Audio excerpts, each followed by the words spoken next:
Before we get to the campfire, before we get to the tents, the jokes, the flirting by the fire pit, I need you to see something first. 22 years ago, in this same forest, 7 fraternity pledges were led into these woods for an initiation that was never supposed to end the way it did. A ritual, a test of nerve. They tied a 10-year-old boy to a tree as a prank, the son of the campground caretaker, and left him there overnight in the rain as a joke to scare the freshmen. They forgot him. By the time anyone remembered, the boy was gone. His parents searched for 3 days. His father was found at the bottom of the ravine near the old mine shaft. They say he fell searching in the dark. His mother never left the ranger station again. She passed less than a year later. The boy was never found. The fraternity was disbanded. The case went cold. The forest reclaimed the trail. And every few years, when a new group of college students pitches their tents in Black Pine National Forest, someone doesn't come home. This is the story of the last group who ever will. The van bounces along a dirt road that stopped being maintained sometime around 2003. 18 students, 2 professors, and enough camping gear to survive a week, though they're only staying 2 nights. Nobody thinks 2 nights sounds like very long. Not yet. Ethan Carter, 21, sits by the window with a camera around his neck, the way he always does. He's quiet, observant, the kind of guy who notices things other people walk past.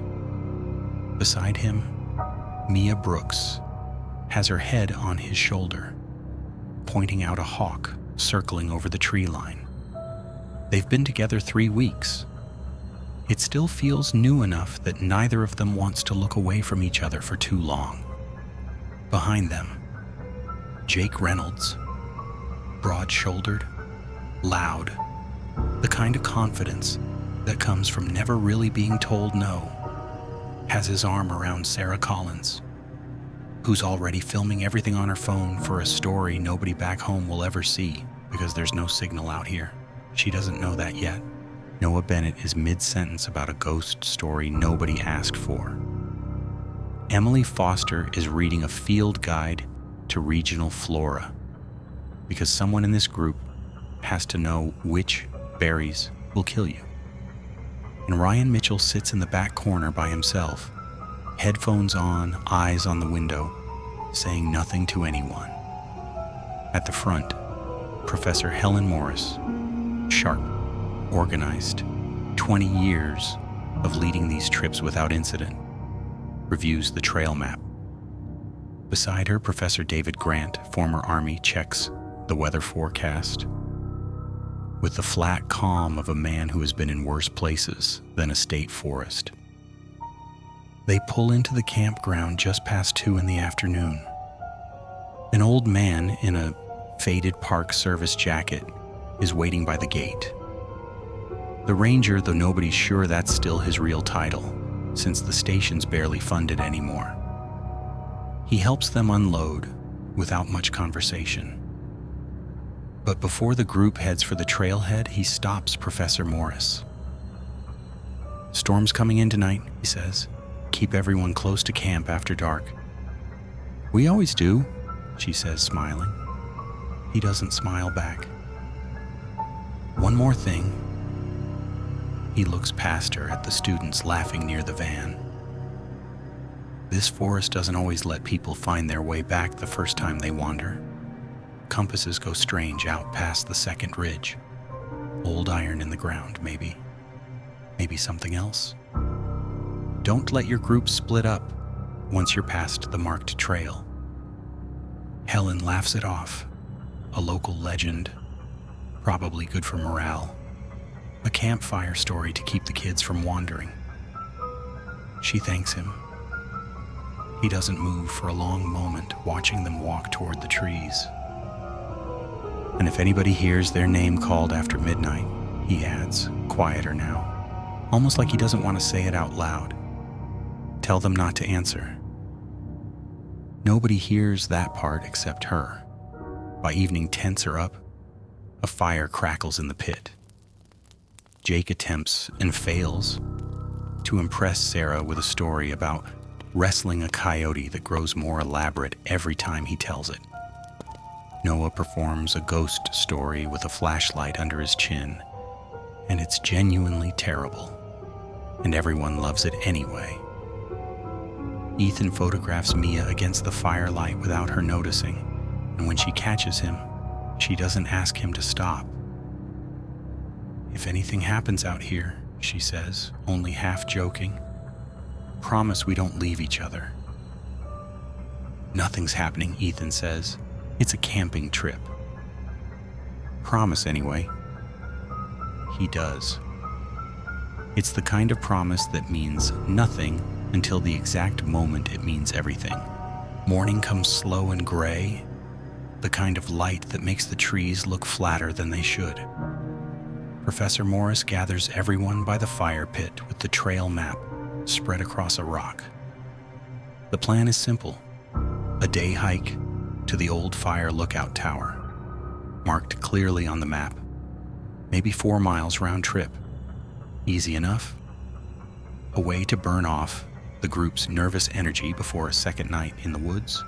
Nobody plans on the trail forking twice in places the map doesn't show.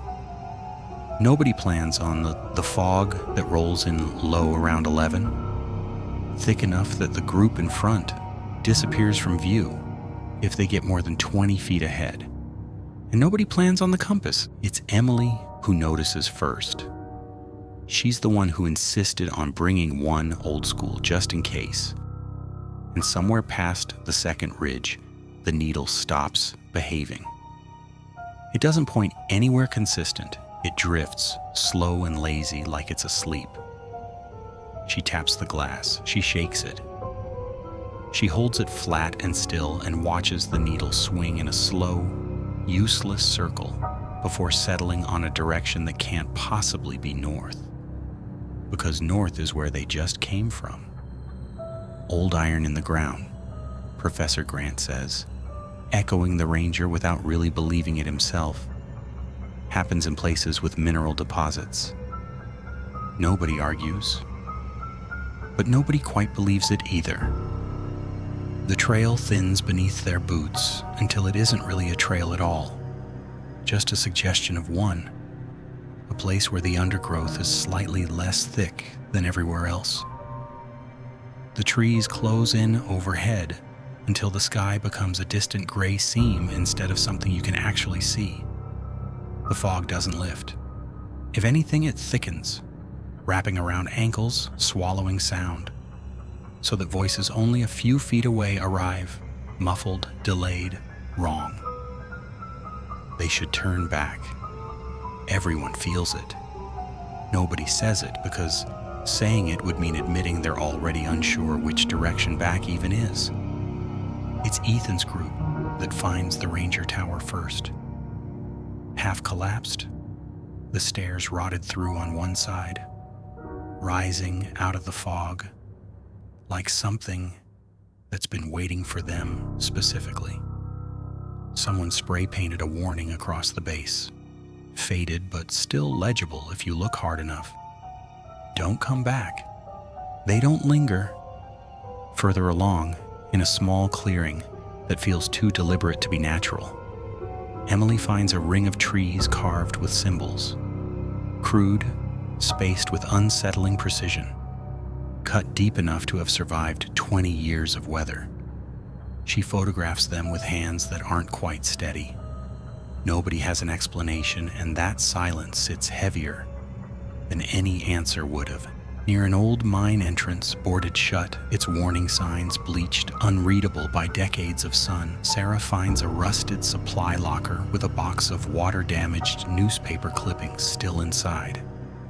Local headlines, brittle and curling at the edges. Campground search enters third day. Boy still missing. Father found dead near ravine. Jake laughs it off. Somebody's trying to scare the freshman, classic setup. But his laugh doesn't quite reach his eyes anymore.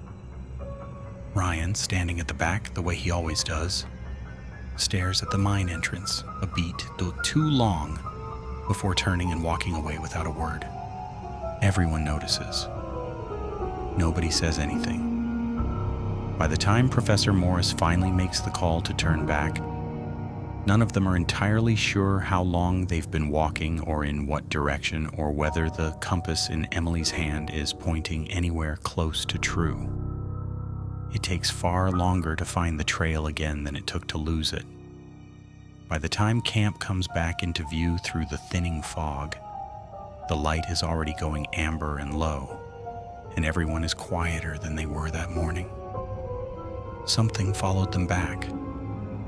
Nobody says that either. But everyone feels it, the way you feel a held breath before it's released. The storm arrives on schedule that night, exactly the way the ranger promised. Rain hammers the tents and sheets. The fire gets smothered early, hissing out under the downpour, and the group retreats into their shelters, listening to the wind bend the trees overhead into shapes that sound almost like voices. The scream comes just after sunrise. It's distant, thin, torn apart by the wind and the trees before it fully reaches camp. But it's unmistakably human, unmistakably in pain, and it cuts through the gray morning like a wire pulled taut. Everyone is up in seconds. Professor Grant is already moving before most of them have their boots laced, shouting names, doing a fast head count that comes up one short. A single tent, unzipped, empty, the sleeping bag inside still holding the shape of someone who left in a hurry or was taken in one. They follow the sound. It's slow going. The forest from yesterday hasn't forgiven them yet. The ground is slick. The fog from the night before hasn't fully lifted, and every direction looks unsettlingly like every other direction. Professor Grant takes point, calling out at intervals, and each time the scream answers back. Weaker now, less like a scream and more like something trying to be one and not quite managing it. They find him nearly 40 minutes later in a shallow gully choked with ferns. And for a moment, nobody moves, because nobody wants to be the one to confirm what they're looking at. He's alive. Barely. His leg is caught in an old iron trap. Rusted teeth sunk deep enough that the ground beneath him is dark and soaked through. His face is gray-white, his lips cracked, his whole body shaking in a way that has nothing to do with the cold. When Emily reaches him first, dropping to her knees, he flinches so hard he nearly passes out from the pain of the movement. Hey, it's us, she says. And it takes a long moment for the words to actually land somewhere behind his eyes. Professor Grant works the trap open with a branch used as a lever, teeth grinding, forcing the rusted jaws apart, while Jake holds the boy's shoulders down so the movement doesn't tear anything further. It takes 3 tries. When the trap finally releases, the sound it makes, a wet, metallic snap, is a sound none of them will forget. They get him breathing steadier. Emily packs the wound the best she can with what's in her kit, murmuring instructions to anyone who'll listen. Pressure here. Elevate this. Don't let him sleep yet. And slowly, in pieces between gasps, he starts to tell them what happened. He doesn't remember leaving the tent. He remembers being asleep. He remembers maybe the sound of his name.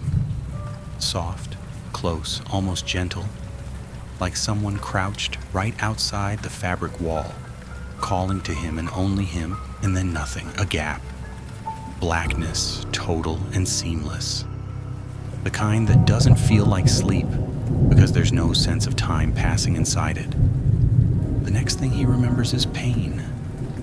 A single sharp point of pain at the back of his skull, and waking up somewhere that wasn't the campsite. Somewhere deep. Trees he didn't recognize in the dark. Ground that felt wrong under his hands. No tent, no fire, no sound of anyone else breathing nearby. He was alone, disoriented, his head splitting. And when he reached up to touch the source of the pain, his fingers came away sticky. He started walking. He doesn't know in what direction. There wasn't a direction that meant anything anymore. Not with the fog and the dark and the ringing in his skull. He called out. Nobody answered. He kept moving because moving felt like the only thing that made sense, the only alternative to standing still in the black and waiting for whatever had put him there to come back and finish the job. He doesn't remember stepping on the trap, just the sound. That same wet, metallic snap, and then the pain arriving all at once, so total it emptied his lungs before he could even scream. He doesn't know how long he lay there before the sound finally made it out of him. He doesn't know how long he'd been screaming before they found him. Someone took him. Someone carried him, or dragged him, or led him somehow, still unconscious, deep enough into unfamiliar forest that when he woke, even the ground felt foreign, and then left him there. Not killed outright, placed like bait, like a message. Nobody says the word hunting out loud, but it settles over the group anyway, the way cold settles into a room once you've noticed the draft. They carry him back between 4 of them, moving as fast as the terrain allows. Professor Maris radioing ahead uselessly, static answering every attempt. By the time they reach camp, the sun is fully up, pale and useless behind the clouds, and nobody in the group is under the illusion anymore that this is an ordinary trip that's simply gone wrong. Something is out there with them.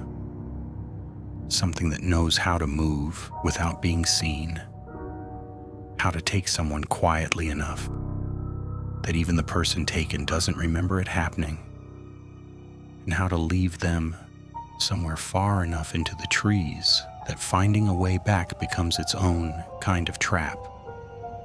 Professor Grant checks every compass in the group's gear that afternoon. All 4 of them behave the same way past a certain point in the tree line. Needles drifting, uncertain, useless. Whatever's wrong with this forest, it isn't limited to one bad instrument. It's the ground itself, or something under it, and it doesn't want them finding their way out easily. Nobody sleeps well that second night either. But at least, for now, everyone is still breathing. That doesn't last. By the next afternoon, the mood in camp has curdled into something closer to a slow-burning dread than fear. The injured student is stable enough to be moved, barely, and the group makes the call to break camp early and start the long walk out. Compass or no compass, storm or no storm. Staying suddenly feels far more dangerous than leaving. They don't make it far. It's Noah who sees the shape first. At the edge of the tree line, still watching, a weathered rain jacket, dark and damp. For one relieved second, someone says it out loud. The ranger come to check on them, maybe walk them out. Jake even lifts a hand to wave. The hand drops. The jacket is wrong somehow, too still, standing there without moving even as the rain hits him, just as hard as everyone else. Then the head tilts, just slightly, and the face beneath the hood isn't a face at all. A mask, carved crudely from wood, blank where the eyes should be. Nobody says Ranger again. The figure doesn't move. It doesn't have to. By the time Jake rips the camp hatchet from the side of his pack, the one Professor Grant made everyone carry after the first night, Morrison charges the tree line. It's already gone, folded back into the fog, like it was never there at all. Nobody argues about staying together after that. That night, the storm returns, heavier than before. An arrow punches through canvas and finds a student mid-sentence inside their tent, silencing him before he can even finish the sentence. Sarah's scream cuts through the rain before the wind smothers it whole. She's already running when something catches her from behind near the tree line, and the flashlight she drops keeps rolling, beam spinning across the mud, long after she stops making any sound at all. In the chaos, the fire, their one source of light, their one center of gravity, goes out. Not from the rain, from something moving fast and deliberate through the dark, stepping straight through the flames, like it isn't afraid of them at all. Noah tries to pull two of the younger students toward the tree line, shouting for them to run for the ridge, and makes it maybe 30 feet before the axe finds him from the dark, and he goes down without a sound, loud enough to carry over the storm. Jake turns back for him. 1 second too long. One act of loyalty that costs him everything, and doesn't turn back again. Professor Grant moves what's left of the group toward the old ranger station, the only structure left standing with real walls. He takes a swing meant for Emily on his own shoulder. An axe blow that should have killed her instead opens him up, and he goes down hard, bleeding, still trying to shout directions through the pain. In the scramble, Mia is gone.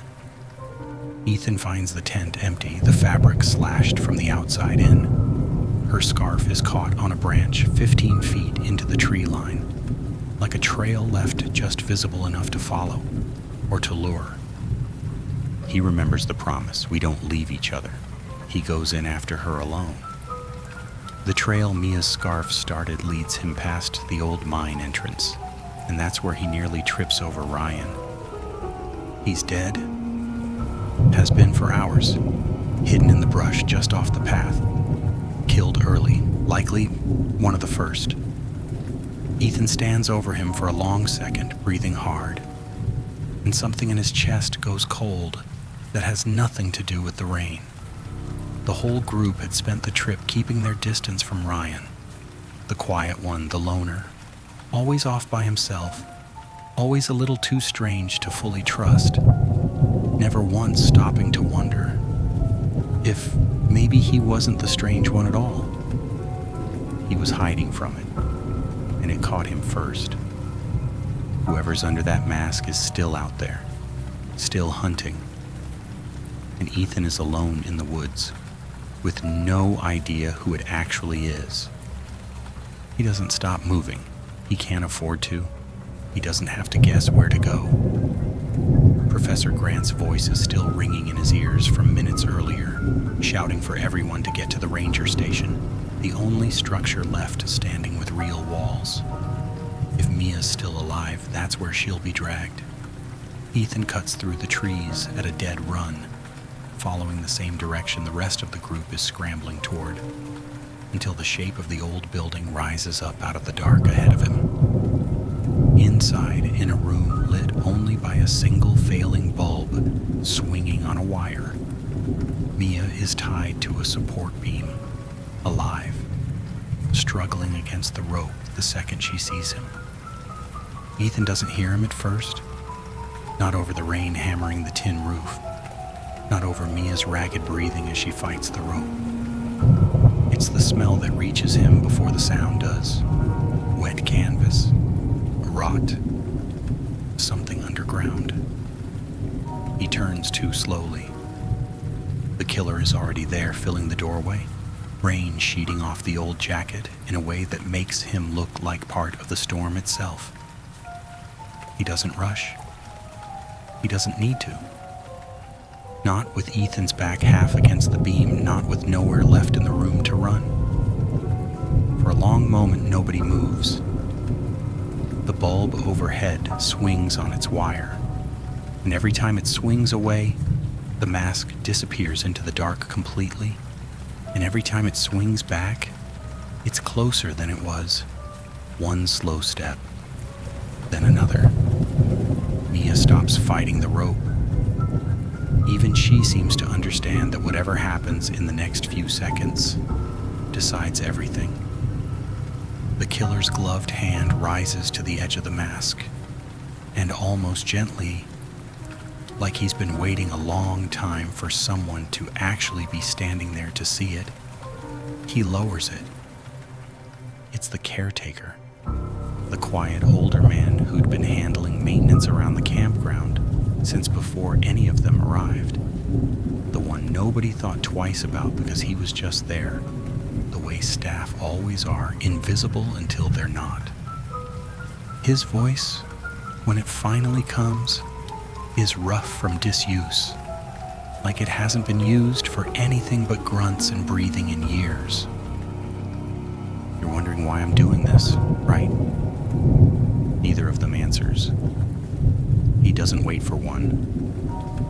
22 years ago, he says, a group just like yours came out here, laughing, loud. Didn't think twice about any of it. He taps 2 fingers against his own chest, slow, deliberate.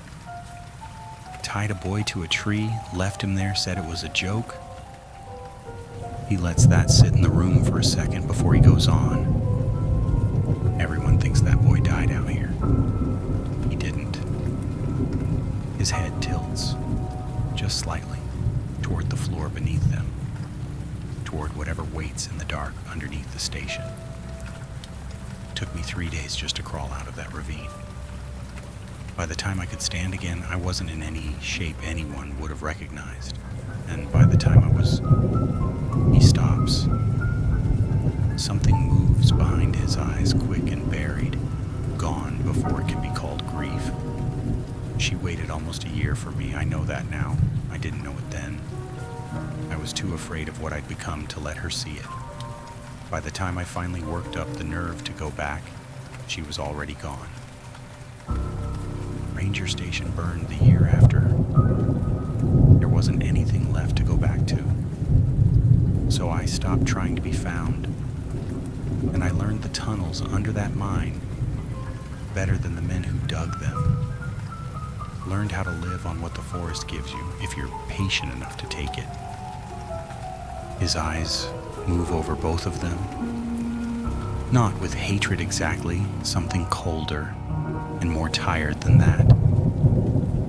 Every few years, new voices come echoing through my forest. College students, groups just like the one that left me out here to die. He doesn't hate all of them. He hates what they represent. Every laughing, careless group that treats his home like a punchline. And every few years, he reminds one of them why they shouldn't. The storm hits its peak. Rain floods the broken windows of the ranger station as the last working light bulb flickers and dies. Ethan cuts Mia free in the dark, and the fight that follows is brutal, close, and clumsy. Nobody in this story is a trained fighter, and it shows. A knife slashes across Ethan's forearm. A chair breaks over the killer's back and barely slows him. The door behind them slams open before the killer can close the distance again. Professor Morris stumbles through it, soaked through, one arm hanging wrong at her side.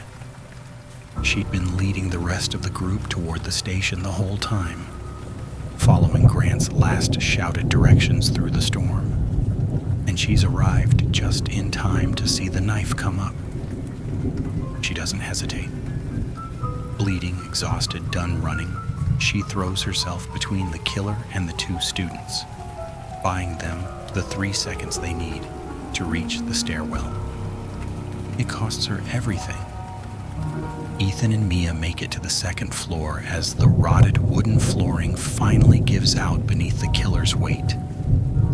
He falls down through the floor into the black mouth of the tunnel system he's called home for 2 decades. And the dark simply takes him back. It's Emily who finally gets them out. In the confusion after the station collapses, she remembers the injured student's radio, the one clipped uselessly to his pack the whole trip. Static on every channel from the moment they entered the trees. Past the tree line, past whatever it is in the ground that bent every compass they carried. The static finally breaks into something like a signal. Her voice is hoarse, barely holding together, but it's enough. A park ranger 3 valleys over picks up the call just before sunrise. Police and rescue teams reach the campground within the hour, moving in with dogs and floodlights through a forest that, for the first time all weekend, seems to let them find their way without a fight. They search the tunnels beneath the ranger station for 3 days. They find old bones that aren't recent, a scavenged nest of supplies and belongings that don't belong to anyone still breathing, and passages that collapse further in than any team is willing to risk going. The caretaker's body is never recovered. Ethan and Mia walk out of Black Pine Forest in the gray light of morning, past a line of black body bags laid out along the trail they'd hiked in on 2 days earlier, laughing, none of them knowing how few of them would be walking back out. Emily is there. Professor Grant, pale and barely upright on a stretcher, is there. A handful of others, wrapped in emergency blankets, sit in the backs of ambulances not saying anything at all. That's all of them. Out of 18 students and 2 professors, that's what's left. Nobody speaks much on the drive back to campus. Nobody really speaks for a long time after that. A few years later, Ethan sits across from Mia in a coffee shop that feels like it belongs to a different universe than the one they left behind in that forest. They don't talk about it much. They're trying to move on the way people do. They eat slowly, imperfectly together. On the TV mounted behind the counter, a local news anchor reads a headline neither of them wants to hear. Search underway for a missing hiking group in Black Pine National Forest. Mia's cup rattles against the saucer before she even realizes her hand is shaking. Her breathing goes short and fast, like she's trying to outrun something that's already caught up to her. And by the time Ethan reaches across the table for her hand, her eyes have gone somewhere far away from the coffee shop entirely. The room tilts. The last thing she hears before everything goes dark is Ethan saying her name, over and over the way he used to call for her through the trees. She comes to a few seconds later, propped against him, the barista already crouched beside them with a glass of water nobody asked for. Neither of them says anything. They don't have to. Deep in Black Pine Forest, a lone camper sets up for the night. Headphones in, unaware his group has drifted further apart on the trail than they realized. The wind dies down. The fire crackles low. And somewhere behind him, in a voice that knows his name far too well for a stranger in the woods, something calls out to him. He turns to answer,